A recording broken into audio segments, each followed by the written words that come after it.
Hi there and welcome to the latest episode of Pat's Procrastination, brought to you by the Pat's Propaganda YouTube channel. Welcoming folks to episode 47, technically the bye-ish week, because there isn't a game for us to do a game recap wrap. So here we are, although there is a game on Sunday. So it's the bye-ish week. Anyway, he's Chudders, I'm Clazzy Clare. Welcome folks. And Chudders, how are things with you?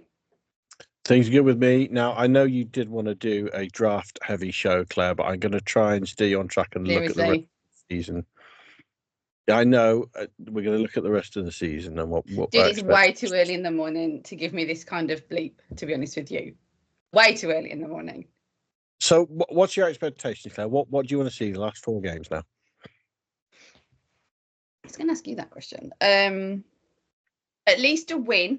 1 out of 4 at least, for the simple fact that I will then win the bet and you'll owe me. So makes change a little bit. Thanks, Gasicki.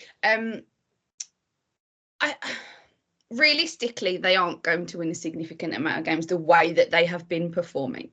But for me, I am a caveat of winning gives a winning mentality and would be good for the locker room. And I think it would be good for Mayo. I know it's something that we're going to discuss later, but there's so much going round about, oh, is he on the hot seat and things like that.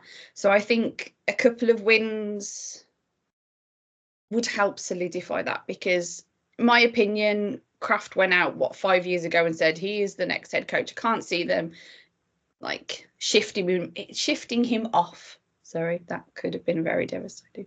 After the first year. We're a semi-family show, folks-ish. So yeah, for me, it's just hoping that they perform decent, that they pull it together a little bit, that there's still going to be teething problems because there's still the same situations that they're in when it comes to sort of wide receivers and stuff, although the release of Osborne is a non-surprise and possibly a minimal comment topic, but no offense to him, obviously. Too many M's here. So I just think some win, what we've wanted for the whole season, really. Seeing them improve a little bit, seeing them pull together somewhat and end the season on a high would be good. And I mean by winning, not the medication or anything kind. So yeah, that's if it's feasible. That's another question, really. If it's what we believe is going to happen. But what I would like to happen is at least 1 win. Just decent game, just entertaining games, I suppose. But they've been playing those for the past few weeks, although frustrating some. They're playing mildly entertaining football. I tell you what I want to see in the next 4 weeks. The flipping wide receivers catch balls. That's what I want to see. Someone gift them some sticky gloves or something. Or go back to elementary school and learn how to catch with the little children, because it just seems like that they can't at the moment. How about you? What do you want to see in these next 4 games, other than 4 losses to make a high draft pick? Because we're not discussing that. I told you we're not talking about draft today, Claire. No, we're not. But we're not going to be talking about that. Like you said, improvement. We're really into. I'm even less bothered about wins and losses now than I was earlier in the season. It's more about how's the play, how are you improving? Yeah. Are you improving an offense? Are you improving his defense? And probably even more specifically than that, it's individual players. And now, really, in that, am I going to be around next season? On that O-line, which has been awful nearly all year, is there anyone that is going to have a job on the roster? Forget even necessarily a starting job on the O-line, because that'd be wonderful. I'd love to see that, but I'm not even guaranteeing that to anyone yet, the way that they've been playing this year. So is there, on the O-line, is there anyone that can really solidify themselves a shot on this roster? Obviously, we can talk about Cole Strange, who's now being activated. So there's a likelihood he's going to start at centre. See, that's what I was going to ask you. That's why I kind of was like, oh, why are you talking about O-line? I'm interested in your opinion of if they should start Cole Strange at centre. Has Ben Brown been doing a decent enough job? And go on. Not sure. So those two. Think Forgotten. about Yeah. starting at centre. Ben Brown had a great first game with 2 hours of practice or whatever it was before that. But since then, you'd say his players probably dropped off further and further. Cole Strange certainly is one of those question marks throughout his entire Patriots career. No one's really ever seen the value. He's had the odd good play, but he's been far from a standout starter, and certainly not for the value of draft pick he was. But you can't change that value now. So, can he find a spot on the 5-man or even just on the roster for next year, solidify his role? I'd like to think so, but he's obviously not played for a long time. So it's a little bit harsh to necessarily expect him to slot in and perform at an elite level or high level immediately. So 4 games, can you prove yourself that you've come back from injury, you're fit, you're ready to go, and that the O-line play that's been bad, can you be just a small step in the trying to improve that for next season? I would say. Like you touched on, receivers, again, other news is they got rid of KJ Osborne. Just that's the right. It's the right thing to do because he wasn't playing, and there's no need to have him on the roster. It again points to recruitment last off season, and another poor example from that. We chased Bill out of town for his poor recruitment the past couple of years, and you've got to be saying it's not been much better this past year. Go on. No, go on. No, I'd just say you're judging someone on 20 years versus a year. That feels a little bit harsh. I'd hate to do a job for the first year and be judged against my predecessor who did it expertly for the first, however, well, yeah, there was up and down, but for 20 years, the last few tapering off, I'm then handed the reins or the bag full of and expected to turn it into something sparkly and amazing in the first year. But no, and I think that's where I would, surprisingly to you, question what you're saying, is because I'm not questioning the bag he was handled. Mm-hmm. I'm questioning how he tried to improve that bag. Okay. And nearly, Drake May aside, and I'm very sorry, I'm not giving Elliot Wolf credit for Drake May because I think anyone and everyone would have made that pick. Drake May aside, there's been virtually no good additions to the roster through free agency, through draft picks. They've nearly all failed. I bet you if Drake May had turned out to be a bust and would and everything else to hope that he doesn't, I'm wondering if Wolf would have been blamed for his bad pick, but he's not credited for a good pick. I bet he would. I would put money on it. Not that we're a betting show, but I would. I don't think so, because I think it was the biggest area of need for the Patriots. They would have been more critical if he'd have said, you know what, I'm not going to pick up Drake May, and we're going to go with Matt Jones again, or Zappi. Like he had to go. He took the man that was, if Drake May had completely failed, you'd have said he took what was a high prospect by everyone across the board. It's a top 3 pick. Everyone had slight concerns. I had slight concerns about him. He was still a young developing player. He made a lot of bad throws at college level. I know you didn't. You knew. I was going to say, you said everyone. No, but you said everyone had concerns. Yeah, I think everyone had concerns. You had 0 concerns. Correct. You knew he was going to be a stud. Yes. And he's going to win how many Super Bowls? 2. 2 Super Bowls. I'd take that. In 7 years, he'll win 2. In 7 years, in the next 7 years, he's going to win 2 Super Bowls. Yeah. I'm very excited for this Patriots upcoming. I wonder who the coach will be and who will be picking players. No, but you got to say the recruitment, the lack of addressing the O-line appropriately, the receivers that it chose to bring in through free agency and through the draft have basically done absolutely nothing, literally almost nothing. So the recruitment's not been good. But is the recruitment agency that they use, as in the staffing that they use, the same as the last few years? Are we blaming the wrong people? By recruitment agency, I assume you mean scouts. Yeah, of course. I was making light. Yeah. Okay, or whatever. No. But well, the scouts will be assessing. I'm sure. I think there have been some changes, but I'm sure there will be some similarities as well.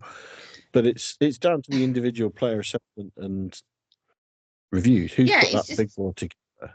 And we're saying. ultimately, we were told it was a collaborative approach that was being taken. But then as we got closer, it seemed a bit more apparent that no Elliot Wolf had the keys. I'm sure there was consultation with other people, but he sort of came out to say, and at that time, I think he was trying to show strength because at that time he did not have the role permanently, and I think he was trying to sort of lobby for no. This is on me. I'm the man in control here. I want you to make me permanent, which is it appears what's happened. But now you're going to go, okay, this was all on you. Now you want you can't undo that now and say, oh no, it's collaborative. It's Gerard Mayo's fault that we got this player, and it's this person's fault that we got. No, you wanted to stand out at the time. It was on you, and that recruitment's not gone well. But it didn't go well years prior. We're talking like this is a new thing. It's not. Bill Belichick, the coach anymore. Changes were made. No, I know. So, right. I guess to get back slightly on point, I want to see some receivers show their worth for next year. Now, the reality is, I suspect Baker and Polk are not going to be catching 10 balls between them for the remaining 4 games because they've not been used much all season. But at the moment, you've got to question, what's their role in this team? What are they? How much reliance can you have on them next season? Are you hoping for a year 2 jump and that Polk will be a starting receiver? Or are you already sort of slotting him in, well, he could be our 4th, 5th choice, but the reality is we still got to go out there and get our number 1 receiver because he ain't it. We need to be deciding what's going on in the room. Yes, go on. There's a finger there. Question. Even if he does perform, he's still probably not a WR1, as people say.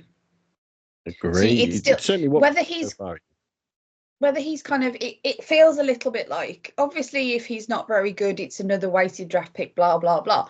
But if he's good or bad, he still isn't that hole that they need to fill, really, if that makes sense. Yes, it still creates more, etc. I'm just saying, in regards to significance, he could light it up these last 4 games, but he's still probably not going to be WR1. So it's still that need, if you see what I mean. So to play devil's advocate, I think if he had a very strong remainder of the season, and it doesn't have to be ridiculous, but let's say he catches 7 passes each game for 70 yards and he gets 3 touchdowns. Okay, so not ridiculous numbers, just good major numbers. Improvement, really. Major improvement for him. Yeah. But that's not like that ridiculous Jamar Chase numbers. Okay. Sure. That's solid numbers. And he's obviously playing well. He's not dropping stupid drops. He's not giving away stupid penalties. He's a completely new player almost, right? But then if he did that and you're thinking, okay, if we can project that and he does that for 17 games next season, that's a really good number 2. And that's a number 2, number 3. That's a starting receiver we have now. Okay? Yeah. Couple in with us. And then you're possibly saying, okay, if we had as an example, if we had T. Higgins to this, I think I'm really happy with the receiver room we've got. Okay. Now, conversely, let's say Polk catches 3 balls in the totality of the next 4 games, no touchdowns, continues his penalties, his drops, his poor blocking, everything else.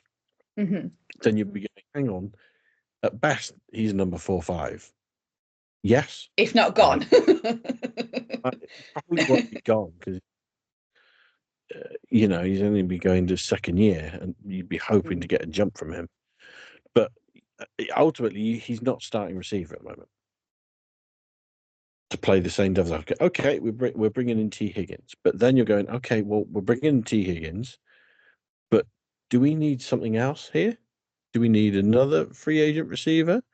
Do we want to be looking? Well, we've got Polk as our young developmental, but really, he's been awful. Should we be looking in the draft? Whether that's round 1, round 2, do we need a better developing receiver to complement Higgins? And so it's trying to understand what pieces you've got, what and where do you need to do that? Hopefully, you're going, okay, we only need to get one high-end receiver, let's say in free agency, and that's it. We can, maybe take a 7th round receiver later on, but ultimately the day 1, day 2 picks, we don't need to worry about receiver now, because I'm happy with the rest of the things we got in our room, and we can look at the other holes that we're trying to fill. Same for the okay, can you come out of this going, okay, Cole Strange played really well. David Andrews is coming back for another year. On when you, okay, yeah, we're going to keep him. He's going to play guard consistently now. We know that. Okay, so the answer is we need 2 tackles again for the 4th year in a row, whatever it is. But can you come out of it with, all right, you know what, I've got 3 pieces. I rather than going into it with, sugar, do we need 5 pieces here? I don't know what the front 5 is going to look, or maybe on when he's the only one, and we need 4 pieces rather than 2. We need to continue this assessment and understand who's going to be a contributing factor to the roster next season. Sorry, I just had a thought. Wow. I had a really nice thought then. If they do have a high round draft pick and then they trade back a little bit and they take 2 tackles in the first, oh, how exciting would that be? Okay, it excited me for a moment. Told you when draft today, Claire. No. We're not getting too advanced on that one. Another thing I wrote down, which is a strange one, possibly backup QB. And now I'm not expecting Joe Milton to start or necessarily play too much. Okay. But what's that plan going to be for next season? Are you going to retain Brissett and keep him essentially as a non-playing backup? It won't be the same as this year that he's going to start the first 4 games because May is now your starter. What are you going to do there? Are you going to try and flip Milton for an asset? I know you're not going to have a lot, but do you want to go, okay, he's available for later round pick, day 3 pick or something, or some sort of player trade? What's going on there? We're going to go on with these 3 quarterbacks. I feel like you've got 2 players there, and you probably only need 1. And which way do we want to go with it? Do you want to keep the youth and Milton and maybe put some packages together for him and develop that one, or do we want to keep with Brissett and a backup that maybe you don't really need anymore because you're obviously going to pay him? That's another 7 million or something. No, it can't be on 7. I can't remember. I think it was 7 million. But that's another cap number that maybe you could free up and use that elsewhere. Are you asking my opinion on what they should do?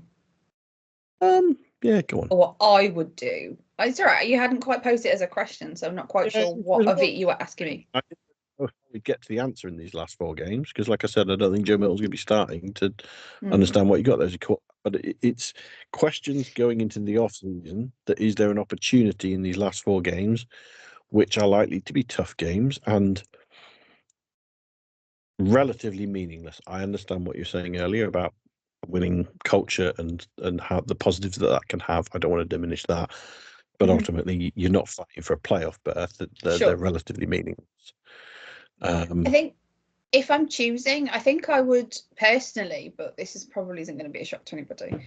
I would keep the 3. The 2, sorry, with Brissett, because I think the stability off field and things like that Brissett brings to the table is something that they've been lacking recently, and maybe particularly on the defense noticed it the sort of the grounded, experienced players in the locker room, that sort of thing. It felt a little bit like they were suffering from a lack of that. So I think that he's got a good relationship with May as well. So if he's happy to sort of stay, knowing you're like a consultant sort of thing, he's not having the title but still being a backup quarterback, but he knows the score, he knows that what it's really going to be, what he's really there for. If he's okay with that, I'd like him to stay. I like that stability there. And I think the thing with Milton is he brings a slightly different element to sort of the practice squad, the scouting situation. So I think it's, he's got a slightly different set of skills, slightly so, and they need a backup. You need a youth backup as well as an old backup. So for me, I would keep it as it is. He's been in the fold for a year now. So 2 years, 1 year. In Milton, Yeah, this is his first year. First year. Sorry, time flies. I think I would keep it if they can and things like this, and it's not detrimental. And like I said, I'd like it to be something that Brissett would be happy with, knowing, not to repeat myself, but that he'd know. I personally look at it and think, yeah, this is fine, this is good. Don't overstretch yourself just for the fact that getting rid of Milton for a really late round pick that means sort of nothing, when you've got a guy who could be a backup if really needed, like injury or whatever, goodness forbid, that kind of thing, who's been in the system, who has seen, who is just used to it. He's just been in the building, knows what they've been going through and things like this. Because I think in that respect, it alters people when going through adversity and things like this, and having to go through the ups and downs that they've gone through and stuff like that. So I think for me, it's as it is going into 2025 season. If I had to pick, if I was having an effect on it, then I'd keep as is. Take it you wouldn't. You'd get rid of Milton at least, or Brissett. I'd probably get rid of Brissett. You go down to 2. Yeah, I don't need a third quarterback. Yeah, I'd probably get rid of Brissett. I think the cap hit you'd get on him if May's gone down. I say this now, but I'm not expecting us to be competing for the division next year. I'm expecting us to improve and get more wins. I'm not expecting us to be suddenly a serious force. Hopefully a lot better, but not a serious force. So the reality is, if May down for a couple of games, I'm not realistically expecting that those wins will, or those games will be necessarily imperative that we win them. And we have to have a level of quarterback that's going to come in and win us a game. To be honest, even if Seth was there and that was the case, I'm depending on the matchup that week, I'm not wholly confident that Brissett would come in against many teams and be the reason you're going to win those either anyway. So give Milton a go. Potentially, if you can prove that he's an asset to either keep around, or realistically, if May's the man, an asset that in a year or two you can flip for something because he's showing enough promise that a team who need a new quarterback think we want to give Milton a go, then maybe you can get something for him. So that's probably the way I'd go. I understand that what you're saying about the value of him in the practice team and also the scouting squad, and also potentially I'm still interested to see whether there's some spots you can get him on the field as well, some trick plays, almost when he's at tight end or scat back, or is there a way he's got a bullet arm and is a bullet arm cannon, like he's an absolute rocket. Is there something there you can utilize? You can build him into some packages. So that I'd probably prefer to keep him around. We spent probably far too long to pick up quarterback, and that's my fault. So no, but it's the off season. It's like a random mix of current and non-current affairs. The off season yet? Nearly. It's the bye week. Ish. The other thing which I don't necessarily know how this manifests these few games, but coaching needs to be assessed, and not just the coordinators. the positional coaches as well. Understanding how much of the O-line problems is down to the coaching, how much is down to personnel, how much is down to both. The reality is, or the likelihood is, you're going to be one of the worst at the moment. You're in the worst 3 teams in the league. Why is that? And what are we going to do to turn that around? And purely, if you change nothing, obviously you're going to bring in a couple of players in free agency in the draft, but coaching wise, if you change nothing and you're just hoping that this year was a blip and that year 2 for everyone is going to be so much better, I think you're being very naive. So the reality is, I think there's going to need to be some changing, certainly at the lower level coaches.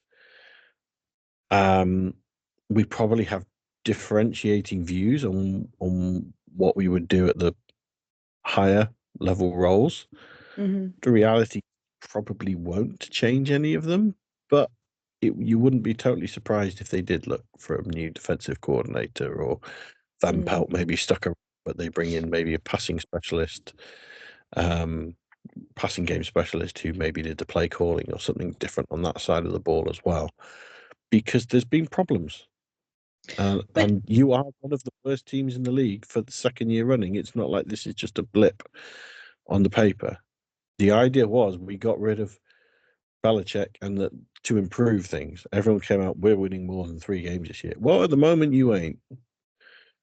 Like, we need to work out why we're not doing better and what's going to do better. And just time, hoping that things improve with a 2nd year, I think isn't an acceptable enough answer.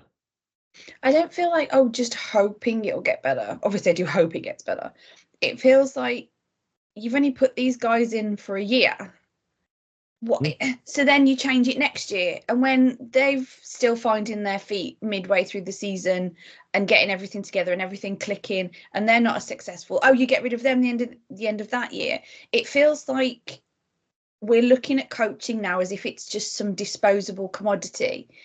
These things take time. Yes, it's an impatient sport. Of course, it is now. It has really evolved into something that's rather impatient. But whilst no, I don't feel like throwing a blanket over my head going, I just hope that they do better. It feels like, do you not give anyone a chance anymore?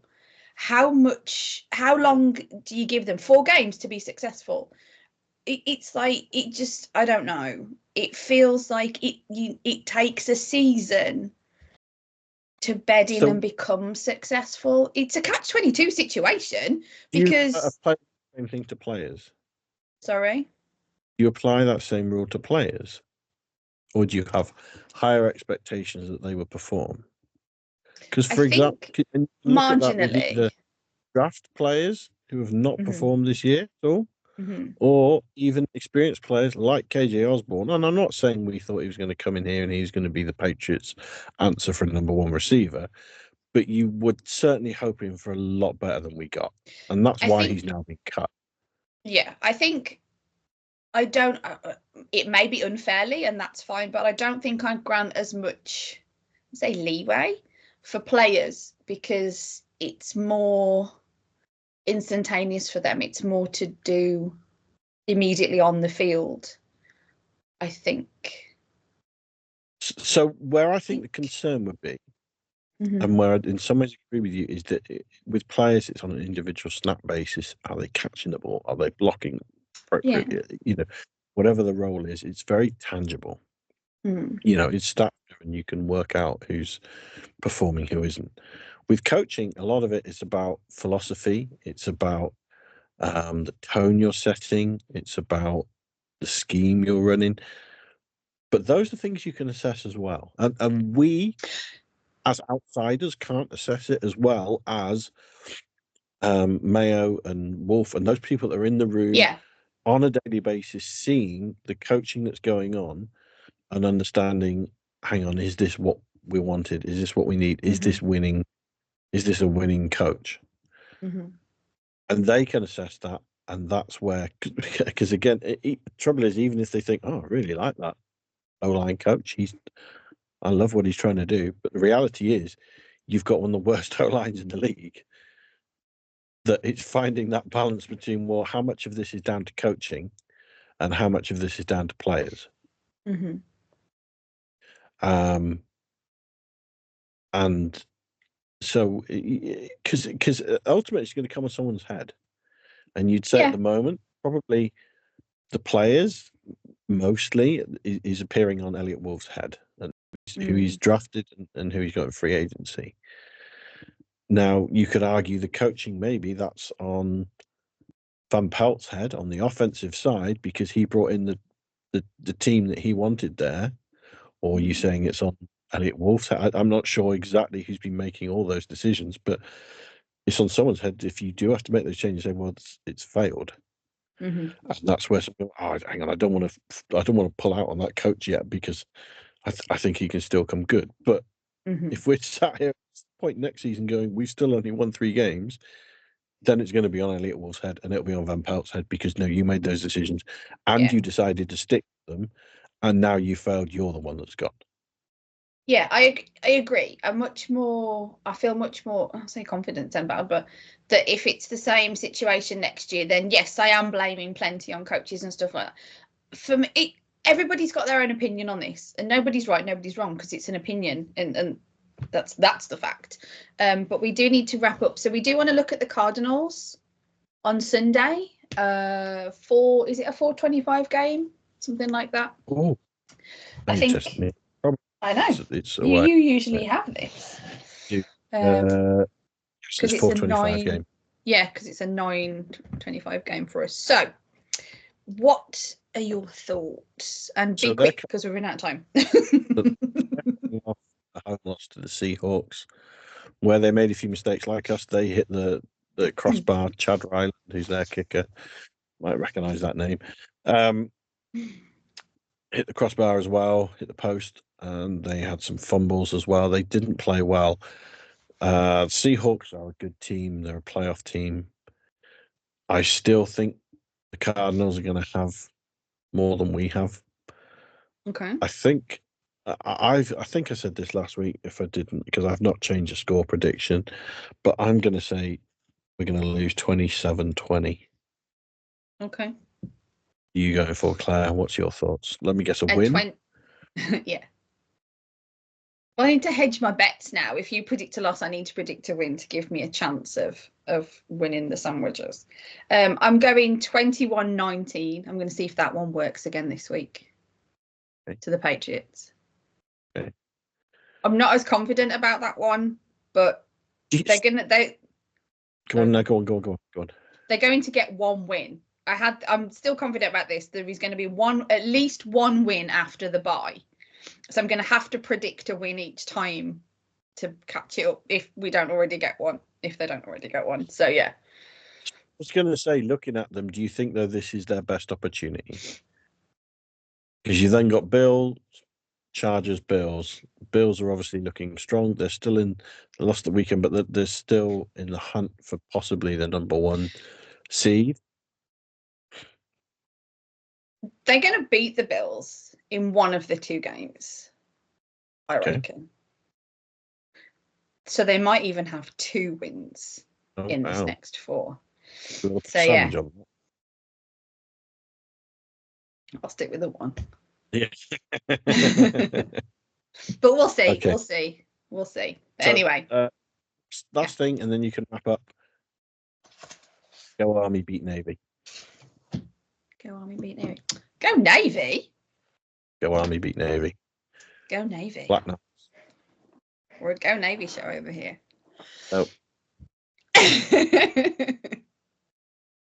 So on that, folks, we shall end episode 47 of Pat's Procrastination, brought to you by the Pat's Propaganda YouTube channel. Please do not forget to be subscribing to said YouTube channel so that you do not miss an episode, because once the season has concluded, we don't know what our schedule will be, but we'll be here anyway. So tune in next time, folks. Have a great week, and as always, go Pats. Go Army, beat Navy. LFG. Go Navy. Army.